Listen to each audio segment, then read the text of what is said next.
Morning dear students, कैसे हैं बेटा आप सब लोग।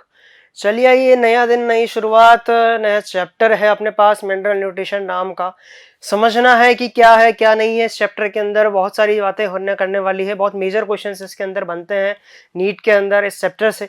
चलिए आइए शुरुआत करते हैं। सबसे पहले बात करते हैं पहले टॉपिक की, जिसका नाम है methods to study the mineral requirement of the plants. हमें देखना है कि प्लांट्स की मिनरल रिक्वायरमेंट क्या है, किस मिनरल की कितनी रिक्वायरमेंट है, वो सब हम देखने वाले हैं मेथड्स के थ्रू। थोड़ा बेसिक इंट्रोडक्शन अगर अपन देखें बेटा, तो हर एक लिविंग ऑर्गेनिज्म की नीड होती है कि कुछ न्यूट्रिएंट्स उसको एसेंशियली मिलते रहे ताकि वो काम करता है। हर लिविंग ऑर्गेनिज्म को रिक्वायर होते हैं कुछ macromolecules such as protein, fats and water minerals for the growth and proper development. अगर हम बात करें methods to study the mineral requirement of the plant की, तो एक साइंटिस्ट 1860 के अंदर जूलियस वॉन सैक्स, उन्होंने डेमोन्स्ट्रेट किया था एक एक्सपेरिमेंट के थ्रू कि भैया प्लांट्स के अंदर किस न्यूट्रिशन की रिक्वायरमेंट पड़ेगी। एक एक्सपेरिमेंट था बेटा हाइड्रोपोनिक्स की हेल्प से उन्होंने ये जो है एक्सपेरिमेंट करके बताया था किस एलिमेंट की रिक्वायरमेंट प्लांट के अंदर पड़ती रहेगी। अगर हम बात करें हाइड्रोपोनिक्स से, एक टिपिकल अरेंजमेंट यहाँ पे है न्यूट्रिएंट सॉल्यूशन का, कि यहाँ पे न्यूट्रिएंट सॉल्यूशन यहाँ पे दिया हुआ है, सॉइल लेस मीडियम है बिल्कुल, और फनल एडिंग कर रखी है वहाँ पे न्यूट्रिएंट ऐड करने के लिए। कॉटन का प्लग्स लगा रखे हैं और एक प्लांट लगा रखा है और एरेशन यहाँ पे कर रखा है। इसको अपन लार्ज स्केल पे करें बेटा तो हाइड्रोपोनिक्स अगर वो कहलाती है। तो टेक्निक हाइड्रोपोनिक्स होती क्या है, बेसिकली इट इज टेक्निक, एक ऐसी टेक्निक है जिसमें हम सॉइल लेस कल्चर के अंदर प्लांट को ग्रो करते हैं with the nutrient medium only. हम सॉइल वहाँ पे यूज नहीं करते हैं, सिर्फ एक सफिशिएंट न्यूट्रिशन जो है वहाँ पे सॉल्यूशन अपन यूज करते हैं। अगर अपन बात करें हाइड्रोपोनिक्स के सेटअप की, तो बात ऐसी है कि ऐसा रहता है नीचे पूरा फ्लो होता रहता है, जो न्यूट्रिएंट सॉल्यूशन है उसमें सिर्फ न्यूट्रिएंट घुले हुए होते हैं, कोई सॉइल नहीं है, प्लांट्स को बेटा लगा रखा है बस, और एक एरिएशन वहाँ पे प्रॉपर मौजूद रहता है। अगर मैं बात करूं number of methods have been employed to try and determine the mineral nutrients essential for plant, but hydroponics सबसे बेस्ट है। इस तरीके से आप देख सकते हैं कि यहाँ पे लगा रखे हैं, नीचे जो है न्यूट्रिएंट सॉल्यूशन पाइप्स के अंदर बह रहा है और सॉइल लेस मीडियम के अंदर वो है लगा रखे हैं। अगर मैं बात करूं essences, the essence of all these method involves the soil free defined mineral solution. आप देख सकते हैं बहुत अच्छे से डायग्राम यहाँ पे दे रखा है कि यहाँ पे बेसिकली ये फिश टैंक है, एरेशन यहाँ पे प्रॉपर चल रहा है और यहाँ पे प्लांट्स लगा रखे हैं बेटा, तो सॉइल लेस मीडियम यहाँ पे चल रहा है। और इसी वजह से यहाँ पे देखने को मिल सकता है कि कौन सा रिक्वायरमेंट किस न्यूट्रिएंट की कौन सी रिक्वायरमेंट है। These methods require purified water and mineral salts. Purified जो है वाटर की रिक्वायरमेंट होती है, मिनरल सॉल्ट्स की यहाँ पे जो है रिक्वायरमेंट होती है। आगे अगर हम बात करें कि रूट्स ऑफ द प्लांट को अपन क्या करते हैं कि किसी एक न्यूट्रिएंट सॉल्यूशन में डुबा के रख देते हैं, तो उसके अंदर रूट का जो है आना जाना चालू हो जाता है। एक कॉन्सेंट्रेटेड मिनरल न्यूट्रिएंट सॉल्यूशन, उसके अंदर रूट्स इमर्ज आउट होना शुरू हो जाती हैं और प्लांट ग्रोथ करना स्टार्ट हो जाता है, जबकि यहाँ तो जो है कोई सॉइल भी नहीं है। By this method essential elements were identified. इस मेथड के थ्रू हमने एसेंशियल एलिमेंट्स आइडेंटिफाइड किए। कैसे आइडेंटिफाइड किए, क्या चीजें करी, वो सब अपन देखने जा रहे हैं, और साथ साथ उनके डेफिशिएंसी सिम्टम्स भी हमने आइडेंटिफाई या डिस्कवर कर लिए थे। बेसिकली बात करें तो हाइड्रोपोनिक्स टेक्निक जो है बेटा वो सीडलेस प्लांट ग्रो करने के बहुत ज्यादा काम में आ रही है, जैसे कि सीडलेस कुकुम्बर, जैसे कि टोमेटो यहाँ पे है, जैसे कि मैं बात करूं कि जो बेसिकली लेट्यूस यहाँ पे जो है उसी को ग्रो करने के जो है हाइड्रोपोनिक्स बहुत काम में आई है। और इस न्यूट्रिएंट सॉल्यूशन में हमें ये ध्यान रखना होता है कि प्रॉपर्ली एरेटेड होना चाहिए ताकि प्लांट की ऑप्टिमम ग्रोथ होती रहे। आगे अपन बात करेंगे एमसीक्यूज की इस बेसिक इंट्रोडक्शन पे। The technique of growing plants in a specific nutrient solution, क्या कहते हैं उस टेक्निक को? हाइड्रोट्रोपिक टेक्निक कहते हैं, हाइड्रोफोबिक कहते हैं, हाइड्रोफिलिक कहते हैं, हाइड्रोपोनिक्स कहते हैं। सर हाइड्रोट्रोपिक तो कुछ नहीं, हाइड्रोफोबिक हो ही नहीं सकता, हाइड्रोफिलिक नहीं हो सकता, तो हाइड्रोपोनिक्स। कंप्यूटर महाशय फोर्थ ऑप्शन लॉक कर दिया जाए। बिल्कुल करेक्ट आंसर बच्चे, शाबाश। Hydroponics method requires good soil, efficient water, less oxygen या soil free defined mineral solution.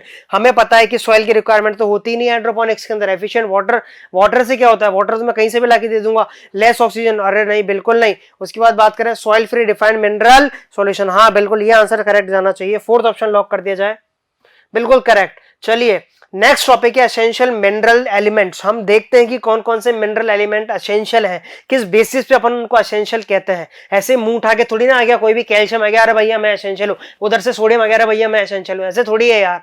कुछ ना कुछ क्राइटेरिया डिसाइड किया होगा, कुछ ना कुछ चीजें डिसाइड की होगी, कुछ ना कुछ वहां पे मेजरमेंट्स होंगे जिसके बेसिस पे अपन ने बोला हुआ कि एलिमेंट फलाना फलाना एलिमेंट जो है एसेंशियल है। अगर मैं बात करूं एसेंशियल मिनरल एलिमेंट्स की बेटा, तो मोस्ट ऑफ द मिनरल जो है सॉइल के अंदर प्रेजेंट होते हैं और रूट्स उनको जो है एब्जॉर्ब कर लेती है। सॉइल के अंदर वो प्रेजेंट होते हैं और मोस्ट ऑफ द मिनरल जो रूट्स उनको एब्जॉर्ब कर लेती है। कुछ जो है बात करूं कि एयर से मिलते हैं, पर मोस्ट ऑफ द मिनरल जो है कहां से मिलते हैं, सॉइल से मिलते हैं।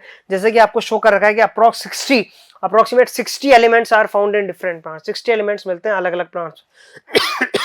सॉरी, कुछ प्लांट्स अगर बात करें अपन, आपने देखा होगा कि अगर कहीं ऐसे एरिया के आसपास ग्रो हो रहे हैं जहां पे रेडियोएक्टिव कोई प्लांट है, या सपोज करो कोई ऐसी केमिकल इंडस्ट्री है, तो उस प्लांट के अंदर भी वो केमिकल सॉइल के थ्रू वहां पे आ जाते हैं। क्यों?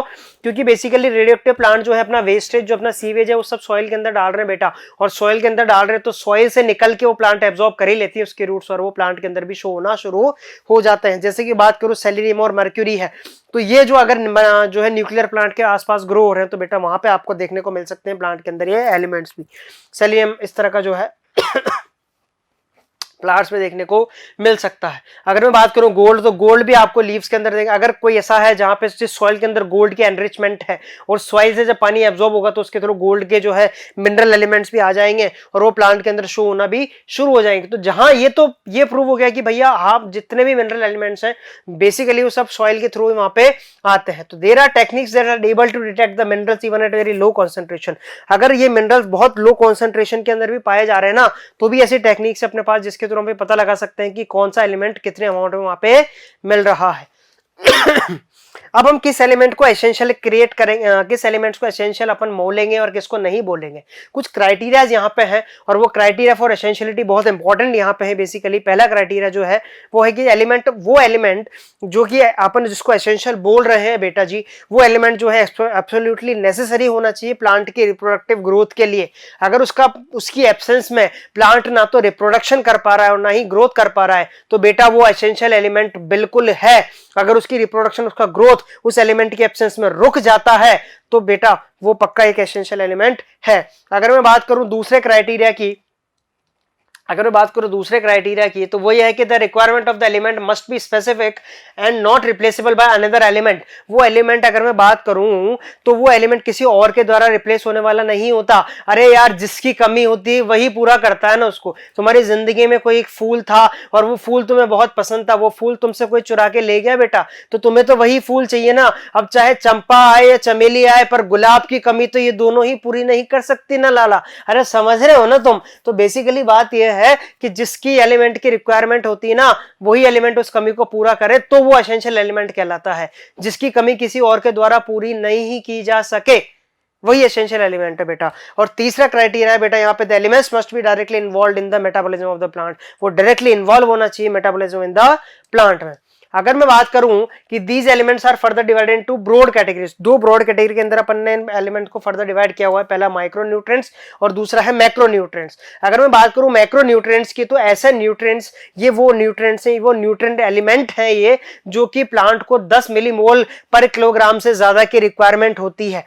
The elements which are generally present in the plant tissue in large amounts, present होते हैं क्यों? क्योंकि रिक्वायरमेंट भी इनकी ज्यादा होती है। किससे ज्यादा? 10 मिलीमोल पर किलोग्राम से ज्यादा। अगर मैं बात करूं कि दे इंक्लूड, कौन कौन से एसेंशियल एलिमेंट्स हैं जो मैक्रो न्यूट्रिएंट्स के अंदर इंक्लूड किए जाते हैं। मैं बात करता हूं carbon, hydrogen, oxygen, nitrogen, phosphorus, sulphur, calcium, magnesium, potassium. ये ऐसे एलिमेंट्स है बेटा, CHO, NMPS, Mg और K, ये ऐसे एलिमेंट्स है बेटा जो कि यूज किए जाते हैं, जो कि कंसीडर किए जाते हैं बेटा एसेंशियल एलिमेंट। कौन सी कैटेगरी में? मैक्रो न्यूट्रिएंट की कैटेगरी में। इनकी रिक्वायरमेंट ज्यादा होती है प्लांट को, इनके बिना तो काम नहीं चल सकता। अगर मैं बात करूं जो है बेसिकली फ्रेमवर्क एलिमेंट्स की, अगर इन मैक्रो न्यूट्रिएंट्स में से मैं कुछ एलिमेंट्स अलग करना चाहूं किसी अलग कैटेगरी पे, तो वो होते हैं बेटा फ्रेमवर्क एलिमेंट। ऐसे एलिमेंट्स जो कि कार्बन, हाइड्रोजन, ऑक्सीजन, ये क्या है बेटा? CHO, ये फ्रेमवर्क एलिमेंट्स कहलाते हैं। क्यों? क्योंकि पूरा ढांचा जो है ना प्लांट का, या पूरे लिविंग मैटर का ढांचा जो बनाते हैं, चाहे वो ह्यूमंस हो चाहे मैं बात करूं प्लांट्स हो, वो बेसिकली बेटा वो ढांचा, जो आउटर स्ट्रक्चर, जो फ्रेमवर्क बनाते हैं पूरा, वो ये एलिमेंट्स है CHO। अगर मैं बात करूं कि CHO में से जो कार्बन है वो तो बेटा CO2 से मिल जाता है, और H जो है H2O से मिल जाता है, और ऑक्सीजन भी वहीं से मिल जाती है। और बाकी की जो मिनरल न्यूट्रिएंट्स है उनको बेटा कहां से एब्जॉर्ब कर लिया जाता है? सॉइल से एब्जॉर्ब कर लिया जाता है। कार्बन, हाइड्रोजन, ऑक्सीजन तो बेटा एटमॉस्फेयर से मिल जाते हैं, और बाकी के एलिमेंट्स आपको मिलेंगे सॉइल से, और बाकी कहीं से नहीं मिल सकते।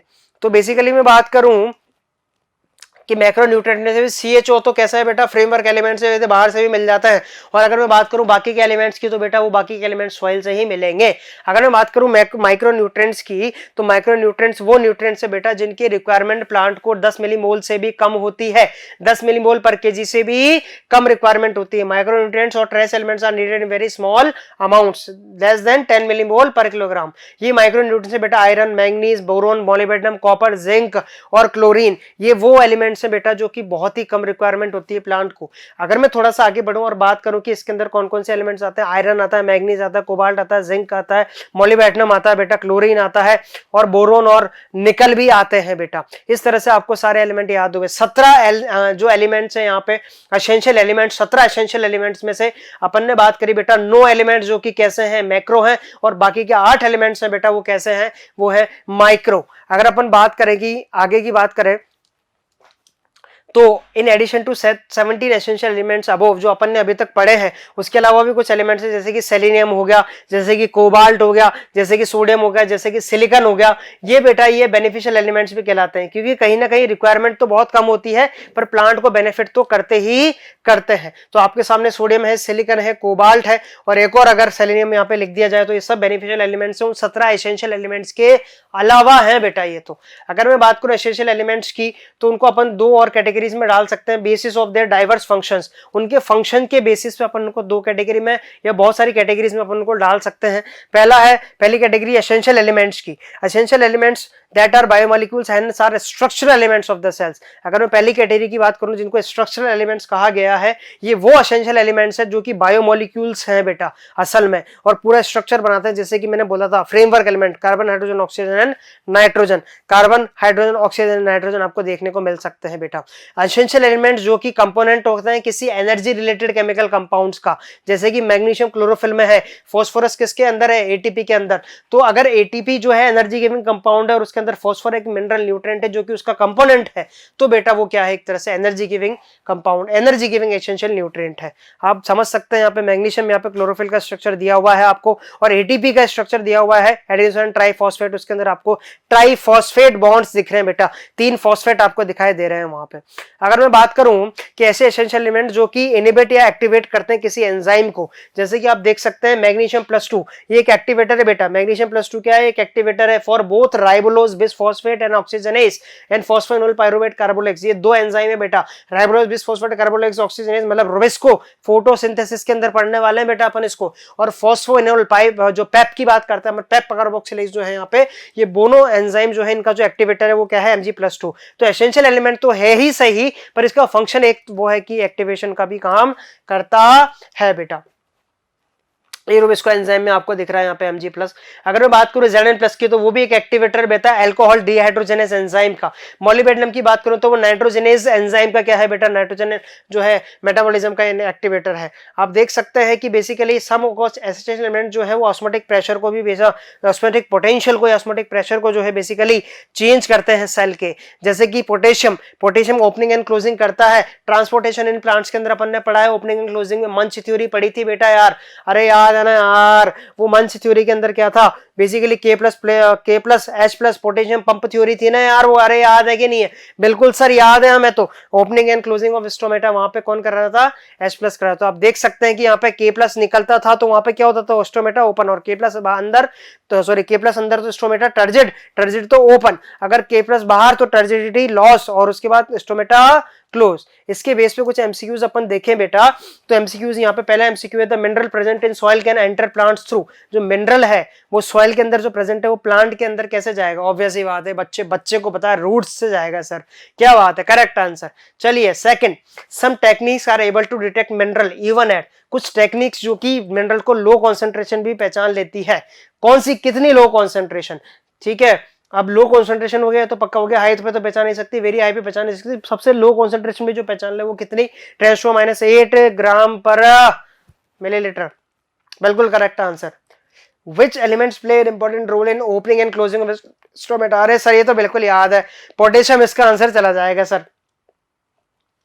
तो ये अपन ने बात करी बेटा यहाँ पे कि बेसिकली अपन ने कुछ क्राइटेरियाज देखे एसेंशियलिटी के कि भैया कौन सा एलिमेंट, हर किसी एलिमेंट को एसेंशियल नहीं कह सकते, कुछ उसके अंदर भैया आपके अंदर ही क्वालिटी की, हाँ आप रिप्रोडक्शन अगर आपकी कमी हो जाए तो आप रिप्रोडक्शन को रोक दोगे, ग्रोथ को रोक दोगे, हाँ बिल्कुल रोक देंगे, तो आप एसेंशियल में आ जाओ। अच्छा भैया एक और ऐसे रुको, एक और क्वालिटी होनी चाहिए कि आपकी कमी कोई और एलिमेंट तो पूरी नहीं कर सकता ना। अरे गुलाब की कमी चंपा चमेली तो नहीं कर सकते पूरी, ना बेटा, तभी तो गुलाब को एसेंशियल अपन मान लेंगे। हाँ बिल्कुल सर, हमारी कमी कोई पूरी नहीं कर सकता। अच्छा एक चीज और भैया, हाँ बोलिए भैया, कि भैया आप मेटाबॉलिज्म में डायरेक्टली इन्वॉल्व हो जाएंगे, हाँ हो जाएंगे, चलिए आप तीनों क्राइटेरिया पूरे कर चुके हैं, आपको एसेंशियल एलिमेंट्स के अंदर डाल दिया जाता है। फिर एसेंशियल एलिमेंट्स में अपन ने दो कैटेगरी बनाई, मैक्रो और माइक्रो, जिसमें से 9 तो मैक्रो और 8 माइक्रो बेटा, ठीक है, CH और NPS Mg। और अगर बात करें अपन निकल कोबाल्ट जिंक और मोलिब्डेनम और कोबाल्ट और निकल और इन सब की बात करें तो बेटा ये क्या है, ये सब है मैक्रो न्यूट्रिएंट। अगर मैक्रो न्यूट्रिएंट देखें तो वो एलिमेंट न्यूट्रिएंट जो कि 10